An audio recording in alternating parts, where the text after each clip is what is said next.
প্রধানমন্ত্রী আবাস যোজনা প্রকল্পে তৃণমূল পঞ্চায়েত সদস্যের বিরুদ্ধে কোটি কোটি টাকা কাটমানির অভিযোগ।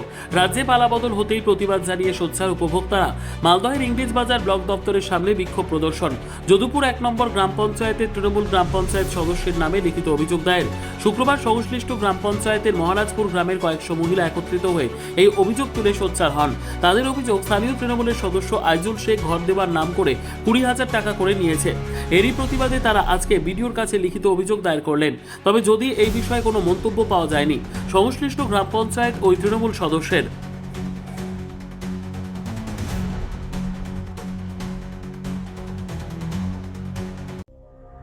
সংবাদটি নিবেদন করছেন স্বস্তিলোক উৎসব ভবন, গঙ্গারামপুর, দক্ষিণ দিনাজপুর। তো আমাদের ঘরের টাকা ঢুকেছে, 60,000 টাকা ঢুকেছে, তার মধ্যে 20,000 নিয়ে নিয়েছে।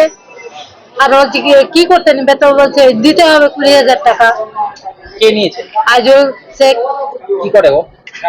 মেম্বার। ও আপনার কোন দলের? তৃণমূল। কেন নিল 20,000 টাকা? বলতে তো পারছি না। বলো। টাকা না দিলে বাড়ি হবে না, তারপরে ঢুকবে না। যে কত টাকা নিয়েছে? 20,000। এখন কত টাকা আছে? 40,000। 40,000 বাড়ি হবে? বাড়ি হয় কোন 40,000। কি চাইছেন আপনারা? তা ঘুরিয়ে চাই, তা ঘুরিয়ে যায়। কি বলছেন মেম্বার? এখন মেম্বার কি বলছে? এটা কি মেম্বার কিছুই বলছে? মেম্বার কিছুই বলছে। মেম্বারে দেখাই নাই। কি নাম আপনার? সর্বোত্তম সুযোগ সুবিধে রয়েছে আতিথেয়তায়।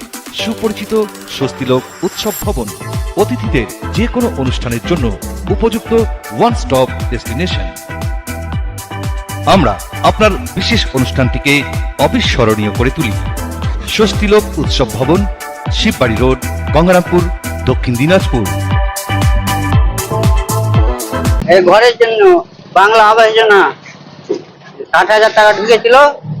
60,000 টাকা ঢুকিয়ে 20,000 নিয়ে নিয়েছে। কে নিয়েছে? আইজুল শেখ। মেম্বার বলতে হবে। কোন দলের মেম্বার? গ্রাম তৃণমূলের মেম্বার। কেন টাকা কেন নিল? বলছে যে 20,000 না দিলে সামনে আসলে কিস্তি ঢুকাবো না। আজকে অভিযোগ জানালেন? হ্যাঁ, অভিযোগ জানালাম।